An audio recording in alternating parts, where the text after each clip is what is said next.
Okay, hello everyone. First of all, sorry for the delay. Today we will learn about chapter 7, which is air pollution. So previously you've been learned about how's the water coming in, and then what is the waters, and then after you use the water, where the waters will go, and then how is you going to help the waters. Okay, so today we are going to learn on the air, which is some things that we need it no matter we are sleeping or we are awake. And then not only us, but all the animals, the trees also need it. Okay. So the clean air is for a better future. So when we have a pure air, we have a pure life. Okay. So every one of you, I'm sure you have the basic idea of what is air pollution. Okay. So air pollution is mainly that I'm sure all of you will have the understanding is about haze and then or even all the smoke that comes from the open burnings and then from our vehicles, from our buses, lorries, all of the transportations. All right. So today's for this, we will learn more in detail how the air pollution happens. Okay.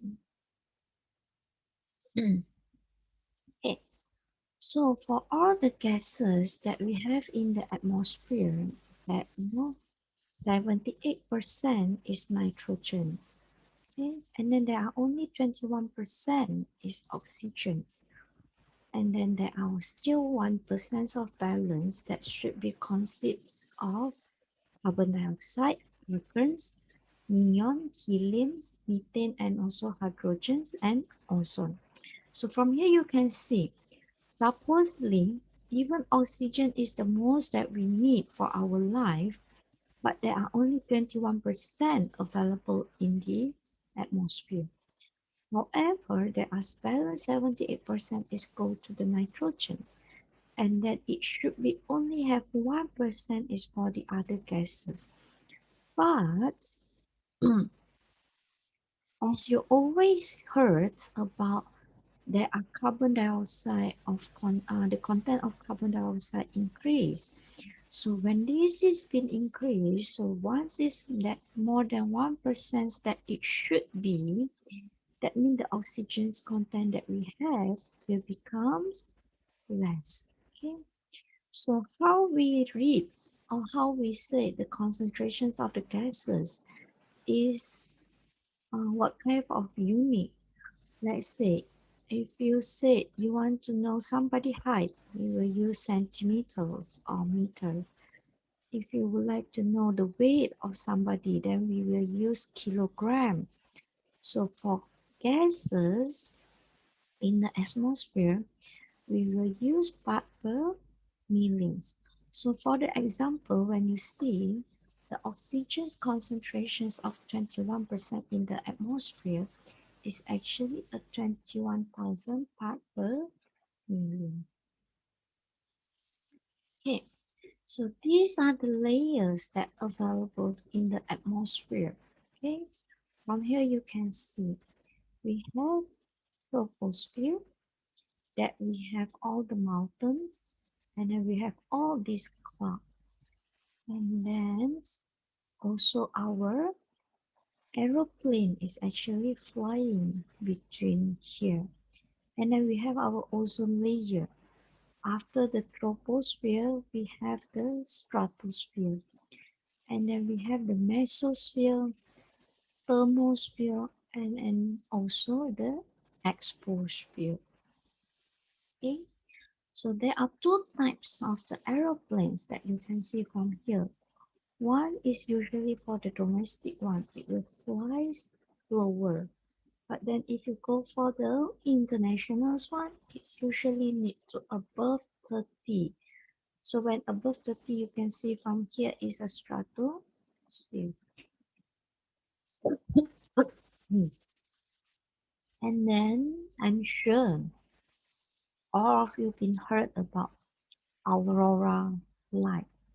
So aurora light is something that occur in the mesosphere. Okay, so these are the layers that available in our atmosphere. Okay. So these are the details for the every layers. So you will see the tropospheres, tropospheres, all the weathers that take place and is the regions of rising and falling packets of air. And then the air pressure is for here is about 10% at the sea level, which is 0.1. And then they have a thin layer buffer zone between, which is the tropopause.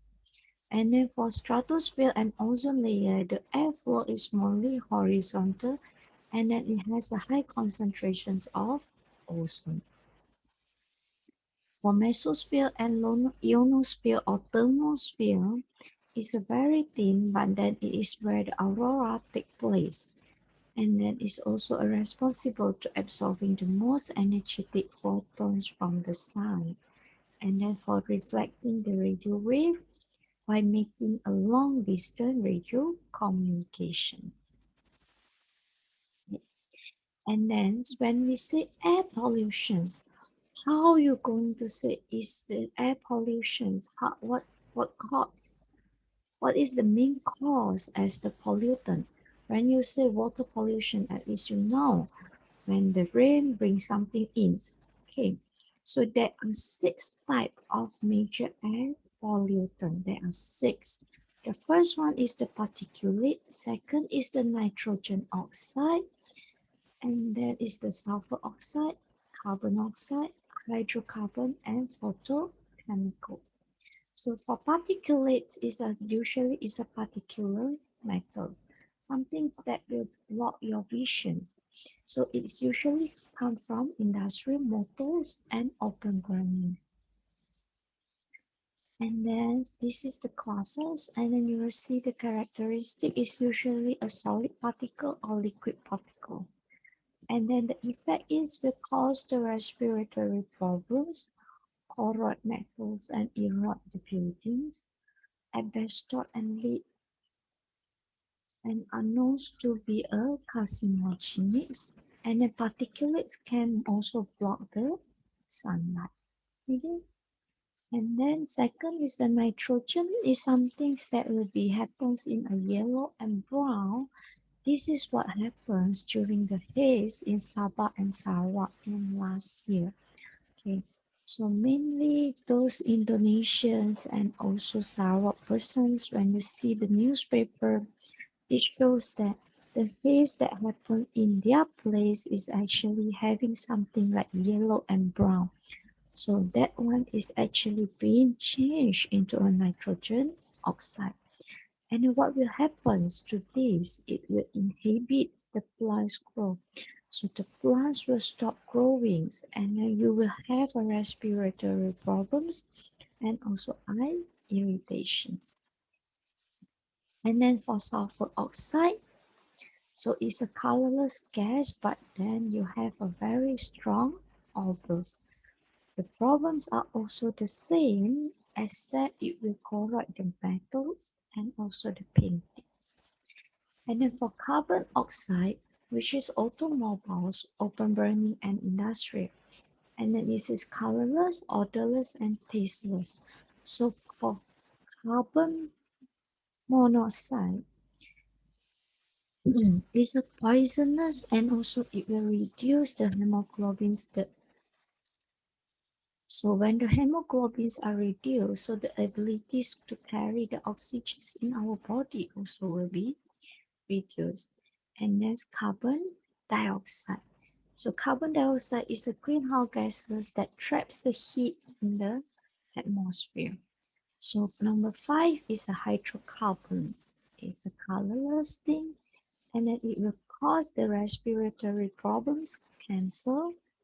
And then the methane gas, which is CH4, is also a greenhouse gases that will trap the heat in the atmosphere. So the final one is a photochemical oxidants.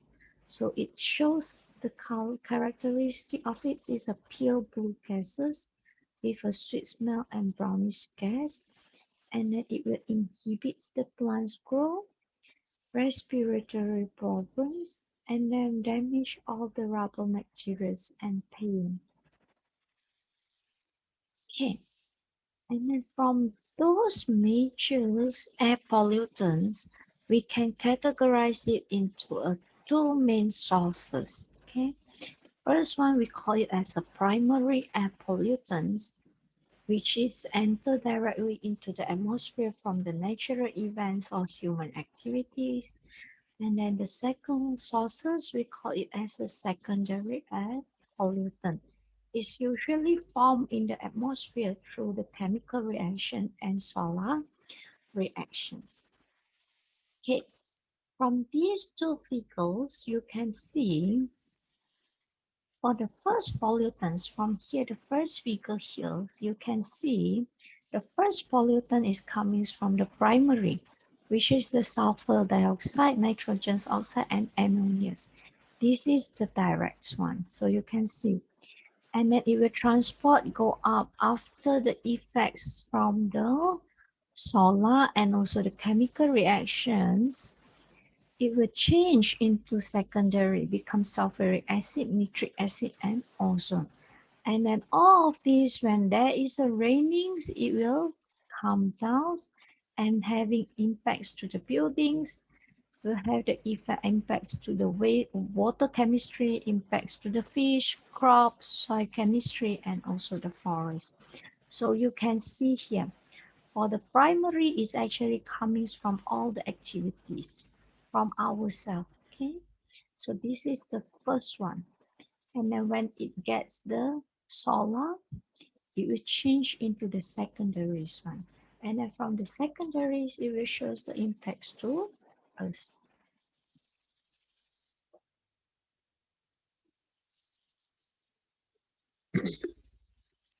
Right? Okay. I hope it is clear for you guys from these two figures. Okay. So here I do it into a comparison in table. I classify it into a table so that you can read it more clearly. So you can see here, the air pollutants for the primary is actually emitted direct from a source into the atmosphere. But then for the secondary one is formed in the atmosphere as the result of the chemical or physical interactions between the primary and other atmospheric component. Okay, so you can read this one from by your own. And then just now we also mentioned about some of the, we have some from the pollutant is actually will becomes the green, is kind of the greenhouse gases. So when we have a greenhouse gases, that means we will have a greenhouse effects. I'm sure all of you well known or alerts about the global warming. So when we say about global warmings, what cause the global warming happens is actually come from the carbon dioxide. Okay. So when we say about global warmings, we usually you will know the earths become hot, the temperatures become increase, so it's getting hot and hot. So this is all the greenhouse effects from this. And then um, from here, you can see the sunlight is penetrating the atmosphere, warms the Earth's surface. And then the Earth's surface will radiate the heat to the atmosphere and some escape into the space. So the greenhouse gases will absorb some of the heat and re-radiate part of them towards the Earth. So when the greenhouse gases are increased in the atmosphere, more heat will be re-radiated to the Earth's surface and increase the surface temperatures. From the text, maybe you not understand, I will show you in the pictures. Okay.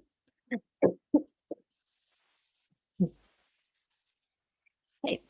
So this is the greenhouse effect. So this is our sun.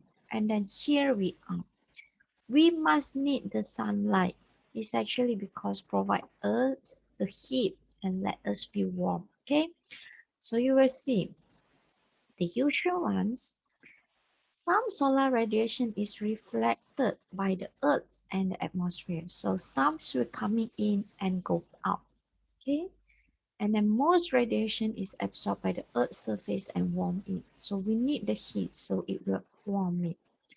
But then, and then the infrared radiations is emitted by the earth surface. We will bring it out. Even when it's coming in and then it will still have the reflections that go up. So some of the infrared radiations pass through the atmosphere. Some is absorbed, some is re-emitted in all directions by the greenhouse gases molecule. The effect of this is to warm the Earth's surface and the lower atmosphere. But what happens if we absorb too much of the heat from the sun? Then it will become hot and hot. So when you become hot and hot, can we still survive? Can the trees, can the plants, can the animals, everything survive? For sure not. Okay.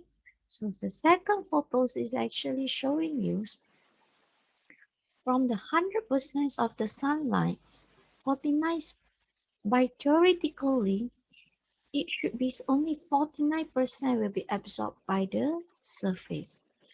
And then the 20% will be absorbed by the atmosphere and also the cloud. And then the 20% will be reflected by the clouds. From the 49% that absorbed by the earth will be 5% reflected by the earth's surface. And then there are 6% will be scattered by the atmosphere. So we only need about 40%. But then when we have the greenhouse effects, everything will be trapped inside. There are no reflections. Okay. So what are greenhouse gases? So greenhouse gases, there are 5 types of greenhouse gases. First is carbon dioxide, chlorofluorocarbon, CFC, methane, CH4, nitrous oxide, and then also a tropospheric ozone. Okay, carbon dioxide is coming from burnings of the fossil fuels or deforestation. So this is why we say we need to have a replantations, because when we have a replantations, then we have more plants or trees to help us absorb the carbon dioxide and convert it into oxygen. Okay. So the CFC is coming from a leaking air conditioners and refrigerators, evaporations of industrial solvents, productions of the plastic foam, and then the propellants in the aerosol spray cans. Methane is coming from the oxygen's poor environments, landfills, burnings of forests and grassland, leaking of natural gas spills, agriculture waste. And then nitrous oxide is coming from the nylon and then also a breakdown from the nitrogen fertilizer. This is the one that located in the gurun's pada. Okay, biomass burning. Then the final one is a photochemical smoke. Okay, when you're having a greenhouse effect or greenhouse gases, so when the temperature is getting increased and increased, then we have global warmings. So when we have a global warmings, is also the direct links, then we will have climate change. Okay. So what will happen when the climate change happens? First, our temperatures will increase. This is on the surface, some things that you know. And then the precipitations will actually increase. Why? When the temperature is increased, so you feel hot.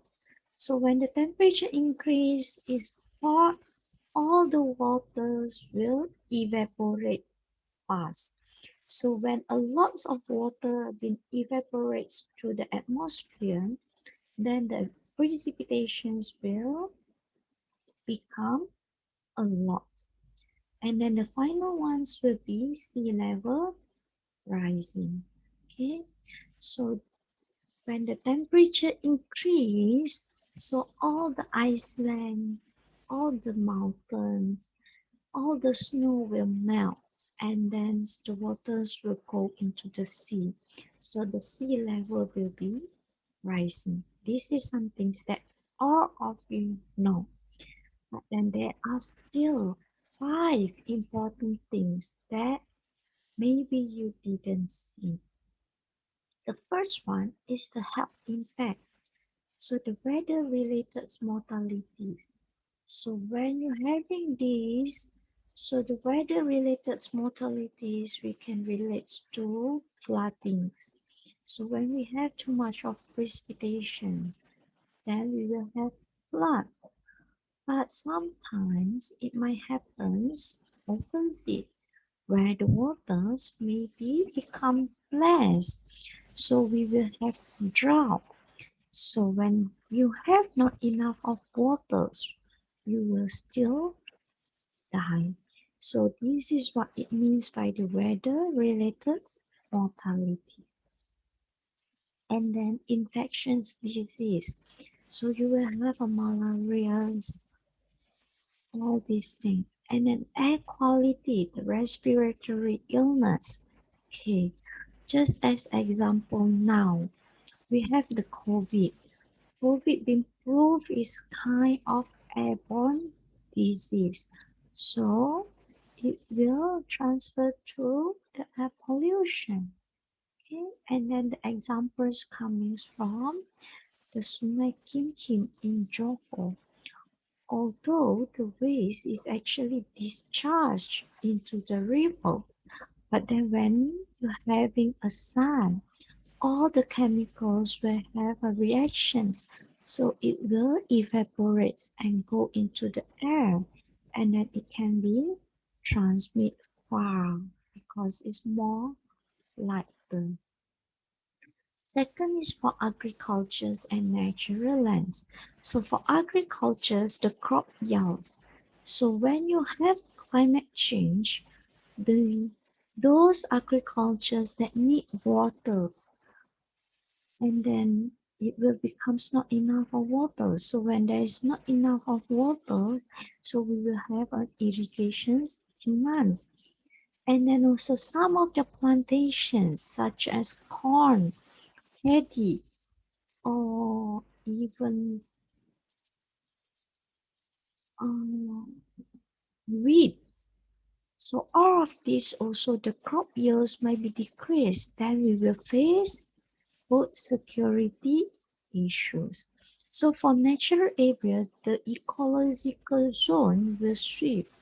Usually when we say about ecological zone, that means we need some things to be balanced. But then once you have no waters or too much of waters, it becomes imbalanced.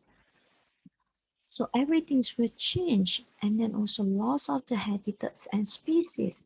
Some of the species cannot stay there anymore. Okay.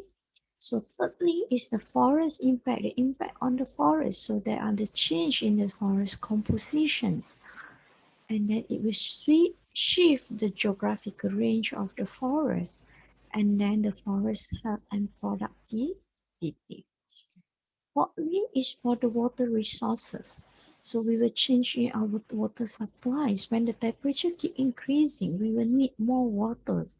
But then when we need more water, if there is no precipitations, where are we going to get the waters? And then the water qualities also will be decreased. And then it will increase of the competitions for water. Everybody will want to fight for water. So lastly is for the coastal areas. So they will have a erosions of the beach when you have a sea level arising. So when the sea level arise, so the lands will be eroded or will be having erosions by the seawater. So the area of the beach will getting small and small. and then inundated coastal land. So some of the lands might be fully under water. So this will becomes a very big cost to defend the coastal community. Okay, and then I'm sure, okay, so after all these greenhouse effects, greenhouse gases, global warmings, and climate change, now we will move into ozone depletions. I'm sure all of you know about black hole in the ozone. I'm sure you always heard about that our ozone layer become thin and thin. Have you ever think why our ozone layer become thin and thin? What is the relationships between the air pollutions and our ozone layer? Okay, so from the greenhouse gases is also relate to our ozone. So it's not only relates to others for the global warming and climate change, but that it's also relate to the ozone. So ozone is a form of oxygen that is rarely occur naturally in the lower atmosphere, and that is created when the ordinary oxygens O2 are bombarded with the ultraviolet ray in the stratosphere. So the radiations will break the oxygen's molecule apart, and some of the free oxygen's atom will recombine with the O2 to form the ozone. And then this ozone layer is actually able to absorb the ultraviolet ray, which is the UV. So it will give us the UV protections. For guys, maybe you're not alert what is UV protections, but then I'm sure for all those ladies, you are well known on the UV protections for all your sunblocks. When you go to the beach, you need the UV protections. Okay. So what is ozone depletions? So you will see here the ozone layer depletions when we have UVA and UVB. So the ozone layer is actually shield the Earth from the UV ray. Okay. But then when we're having the depletions, okay, but then see, as a humans, we have this CFC from aerosol, refrigerator, solvents, HCFCs, halons, and methylene bromide. All of these, we use it. We have our aircon, we have our refrigerators, we have our fire extinguishers, we have our pesticide. So all of these will be released. And then when there are the UV coming in, it will change this thing into a chlorine. And then this CFC's molecule is actually will come and combine with the O3, the ozone molecule, and then change it into chloride oxide, ClO.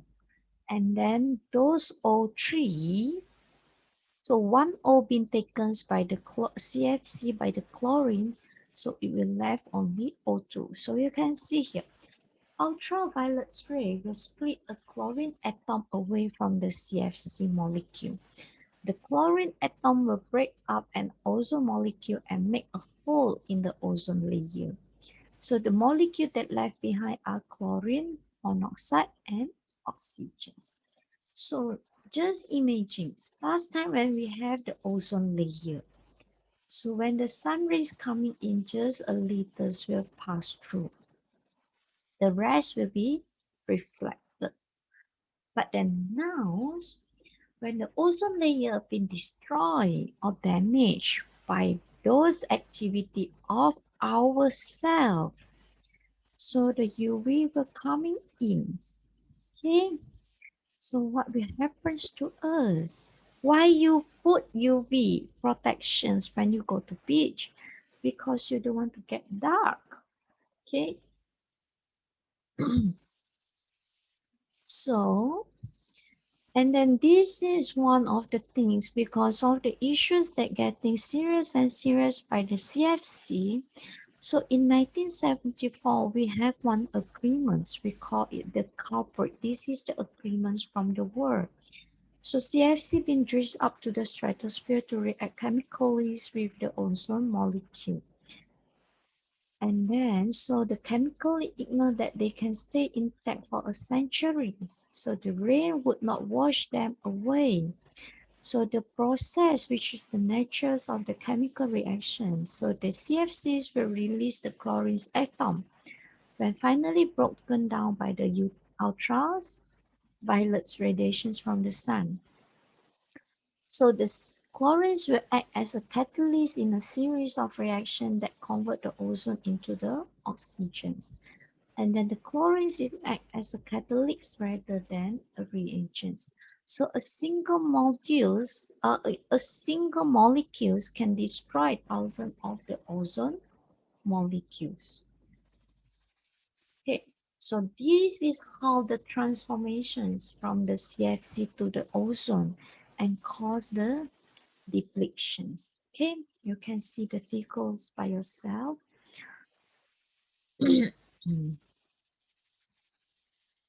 Okay, so from here you will see what is the cause, what is the effect, and then how we going to prevent it.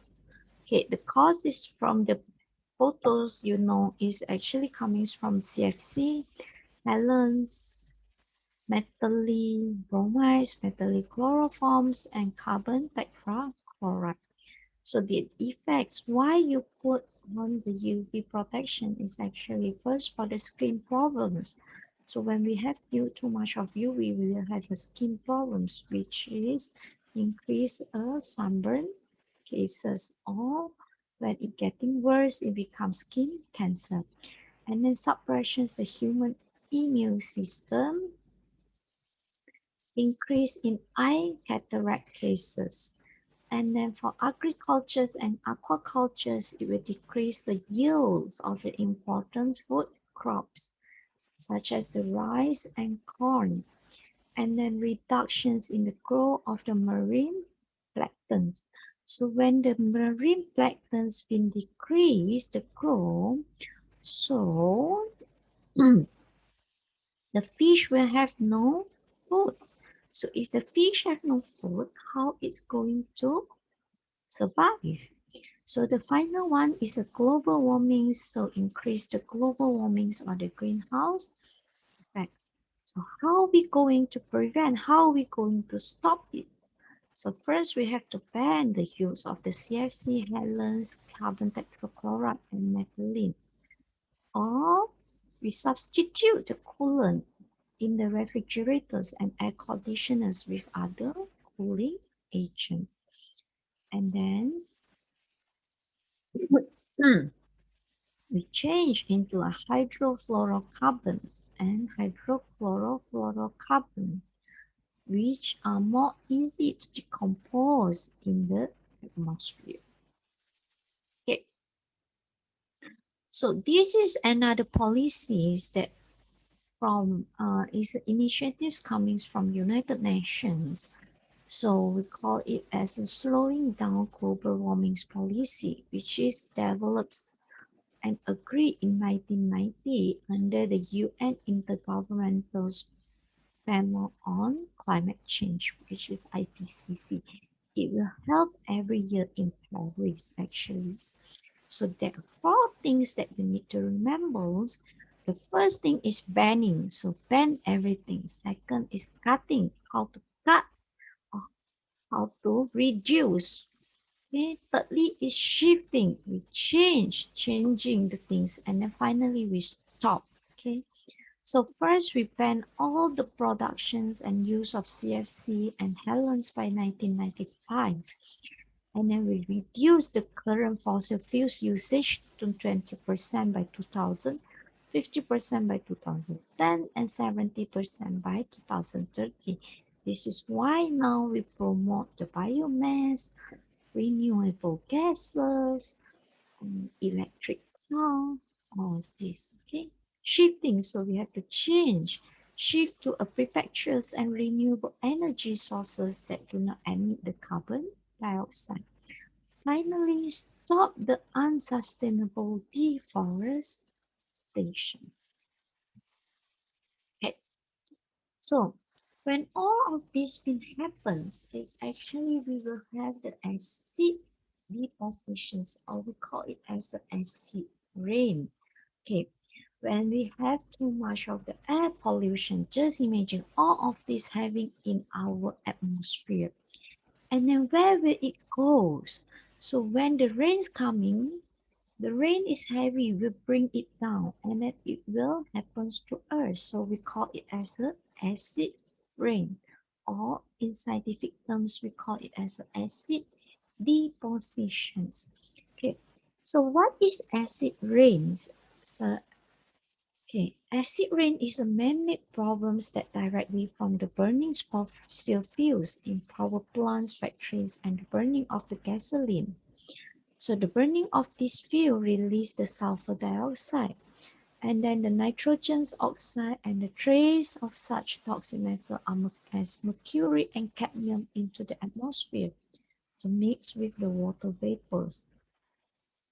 And that it consists of acidified rain, snow, dust, or gas with a pH lower than 5.6.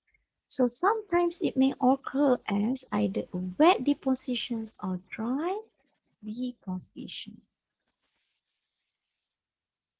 So from this figure, you can see how it happens. So this is some things that we create from our activity, and then it's will comings and change. So this is primary, this is the secondaries. When the secondaries without rainings, it will drop down. And then this acid contains will still, when it's fall down without nothing, so this is the dry acid. But then when these things still stay in the atmosphere and then you have the raining, so it will change into the wet acid. Okay. And then this is also the acid rains of the pathway. So you can see first, for the first step here from the industrial, from our vehicles, is the emissions of sulfur dioxide and nitric oxide are released into the air. So during the second is where the pollutants are transformed into the acid particles that may be transported long distance. And then step number 3, the acid particles then fall on the earth as a wet and dry positions, either as a dust, rain, snow. So finally, this is number 4. It may cause the harmful effect on the soil, forests, streams, and lakes.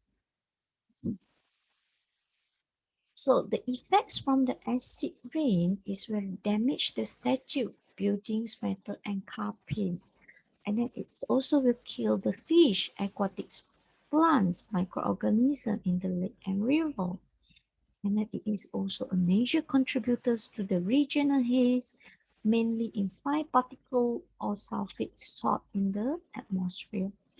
And then it will damage the tree roots and kill many kinds of the fish by releasing the ion of aluminium, lead, mercury, and cadmiums from the soil and bottom of the sediments. And then also it make the trees more susceptible to disease, insect, fungus, and mosses that thrive under the acidity conditions. And then also it leach the toxic metals such as copper and lead from the water pipe into drinking water. And finally, it will cause and aggravates many human respiratory disease that may lead to the death. Okay, so these are, so when we said about the air pollutions, then we need to know what are the factors. How can we stop it? So these are the factors that affecting the air pollutions. First is the wind, because the wind will determines where the oil pollutions go.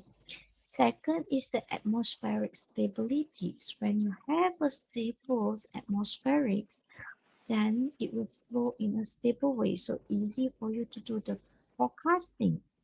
But then when you're having a strong some sort like, let's say, in a rainy season, so you will have a different directions of uh, the different conditions of the atmospherics, so then it will affect. Finally is the topography, either is from top or from lower side. Okay, so for winds, is usually is a horizontal dispersions of air pollutants that depends upon the wind speed and directions. And then so the concentrations of the pollutants decrease with the increasing of the wind speed. So the faster the wind, it will more easy to separate all the pollutants. So the building in the city can also obstruct the wind flows, thus the further aggravating the air pollution problems. So this is why usually the air pollutions will be getting serious in a city or urban area. Secondly is the atmospheric stability. So it depends upon the directions that shift between the air temperatures and the altitude that occur at a particular times and place. So certain weather conditions can cause the environmental lapse rate to be greater than the adiabatic lapse rate. Sometimes certain weather conditions can cause a temperature inversions, and then the temperature inversions can cause a lead effect that traps the pollutants and prevents the particles missing. Next, I have the photos. Okay, so this is a stable atmosphere where everything didn't mix up. So they will be just happens here. Okay.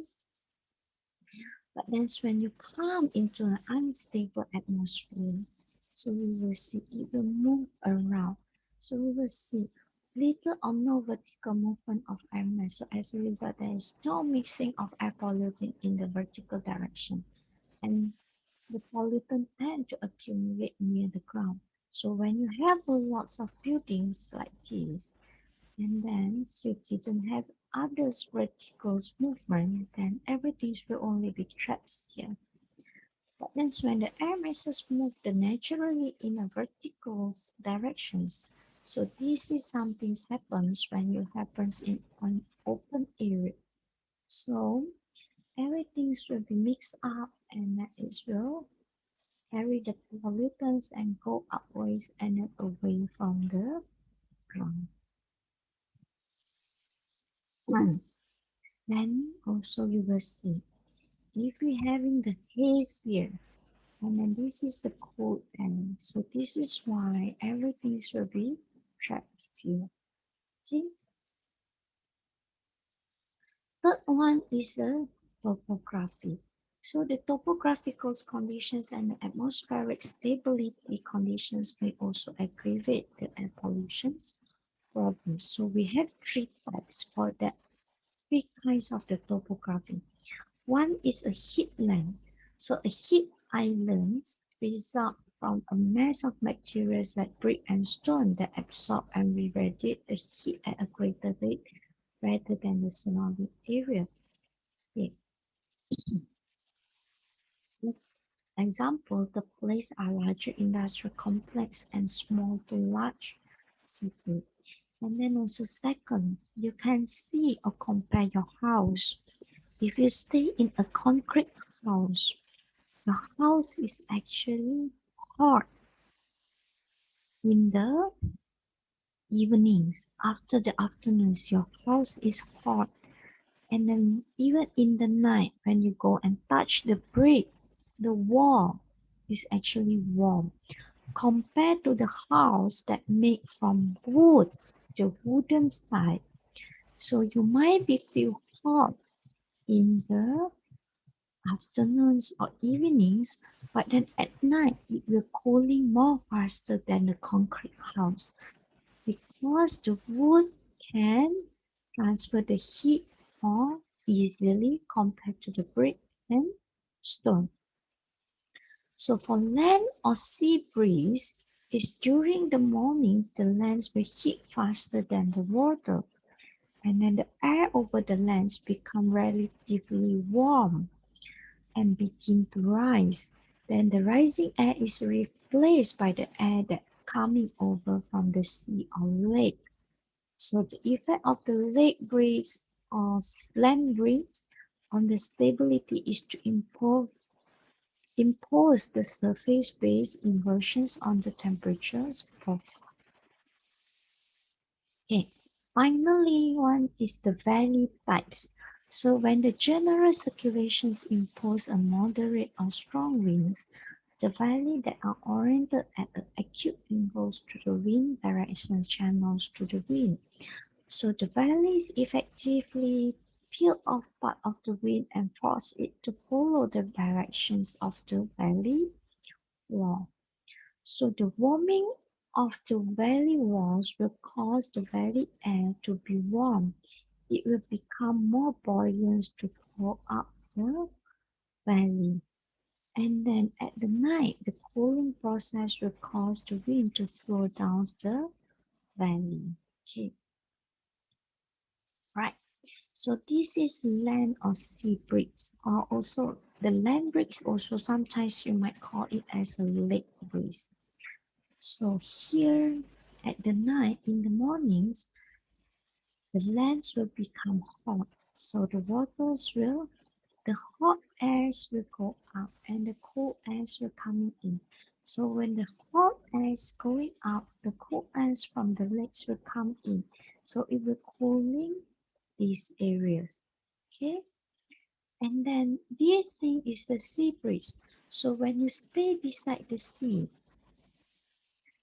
and then somewhere that you having some sort like a topography, like a small mountain. So the cool airs from the sea also will help you to coming in and then push all the hot airs to going out. But if there is nothing's coming in here, then all of this will keep staying. Okay, so then and then it's also same for the plum dispersions. When you're having a factories and then beside the lakes. So all of these will actually transfer and settle down far away. So if you buy a house, a lot of people say, I don't want to stay near to the factories because it's dirty when they release the smoke or the chemicals content. But then actually, if you're saying this, those staying near will not get the dispersions. Those staying far away only you will get the dispersions because the winds will bring it and then only it will settle down after some times. Okay. And then this is for the valley. Okay. So when you are in the valleys, you have the warm air and the cool air. So everything's because there are no mixings. So no matter whatever things go up, it will be staying crowded. If this is hot air and this is cool air, and then also it will be crowded. Okay, this is actually the example for Ipoh and also the Klang Valley. Okay, Ipoh also is a valley because it's been surrounded by the mountains. And then Klang Valley also. So you will feel hot. If during the hot season you will feel hot compared to others people. But then when coming to the cooling time, which is at night, it's actually much more cool compared to other places. Okay.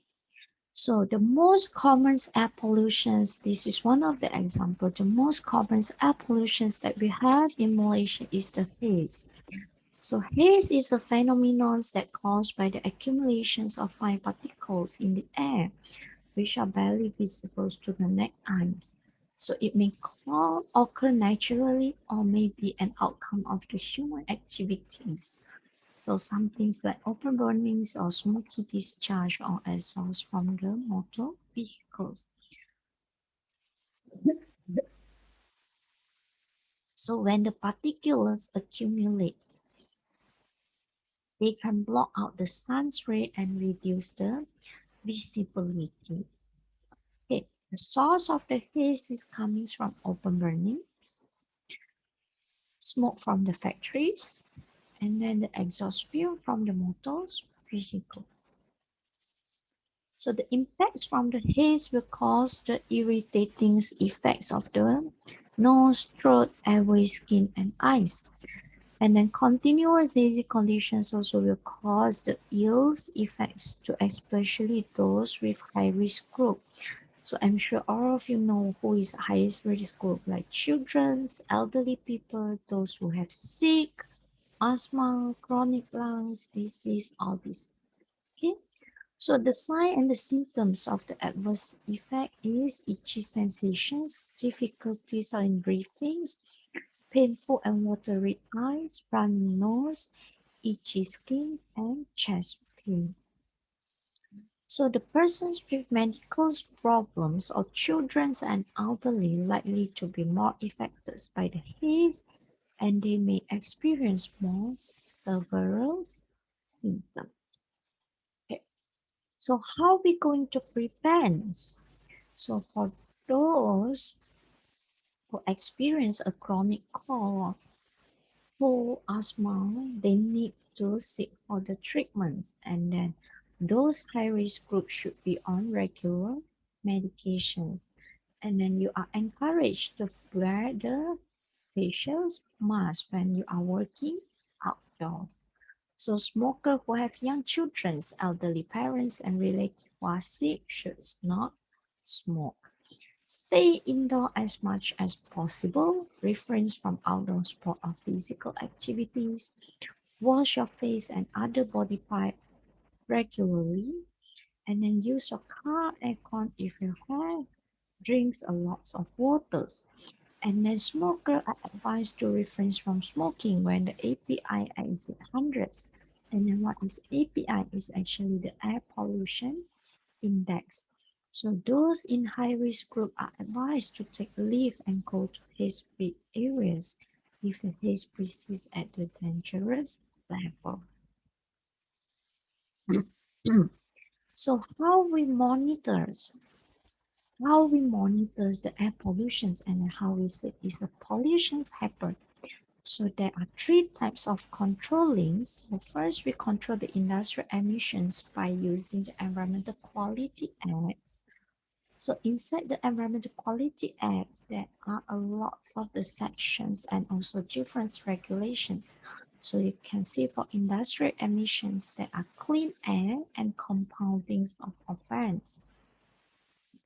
For motor vehicles, we have the motor vehicles control of smoke and gas emissions, control of lead concentrations in motor gasolines, control of emissions from diesel engines, control of emissions from petrol engines.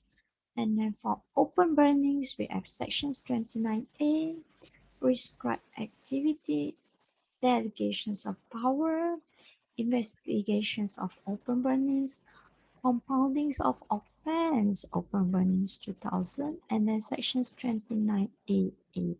Okay, so all of this is actually under the Environmental Quality Act 1974.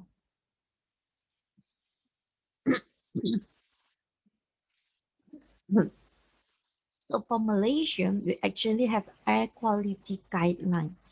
So in 1989, the DOE Department of Environment have formulated a set of air quality guidelines.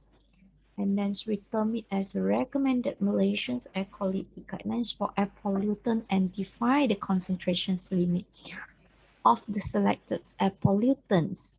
So based on the Malaysian guideline, the department subsequently developed the first air quality index system that we call it as a Malaysian Air Quality Index Marquee in 1993.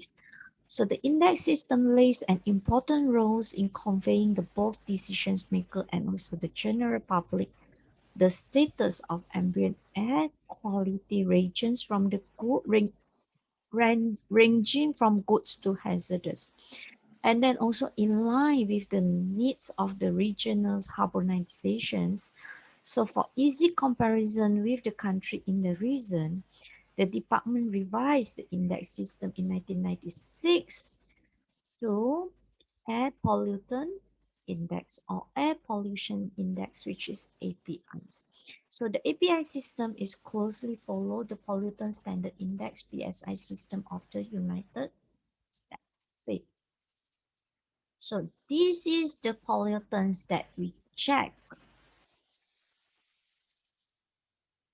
And then what is air pollution index or air pollutant index? So the API system is actually include the major air pollutants which could cause the potential harm to humans' health.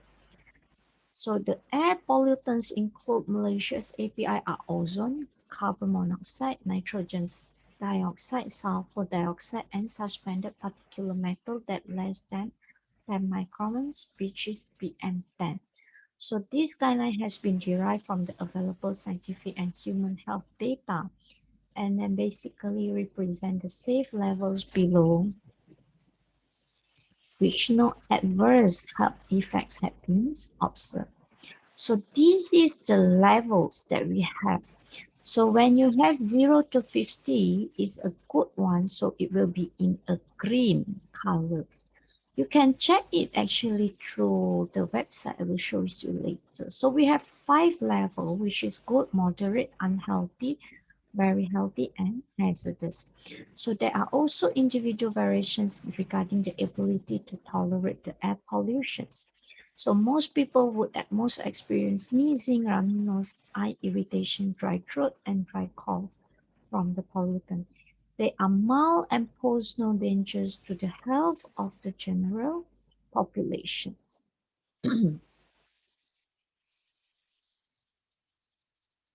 Okay, right? So that's all for our class today. So thank you for listening to these lectures. So if you have any questions, you are free to ask through any channels that you can. Okay. Now let me show you the API's contents that I would like to show you. Okay. So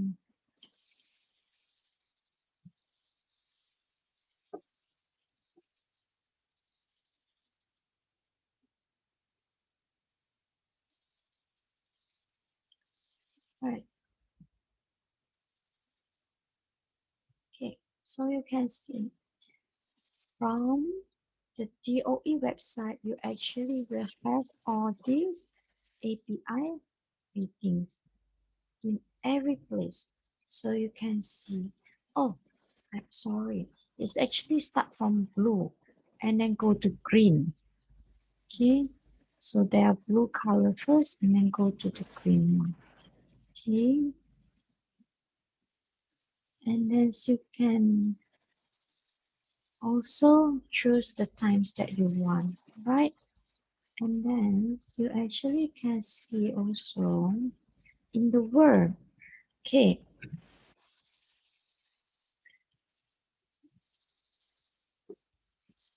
during the COVID times, everybody saying that the air pollutions when all the country in the world was been slowing down their activities. So all of us, all the pollution's value been actually slowing down. So a lots of the countries that previously suffering a lots of the um, sufferings in air pollution's been also changing to a good one. So you can see, right? So this is from Malaysia, Singapore, Thailand, okay? And then here is India. So this is unhealthy, okay? Mm, and you can see China. So okay, hazardous. when you go more than 300, right? So these are all the things that you can search by yourself and check by yourself. Okay, right. So if you have any questions, you are free to ask me in any channels you want. And then, okay, so that's all for our class today. Thank you. Bye, everyone.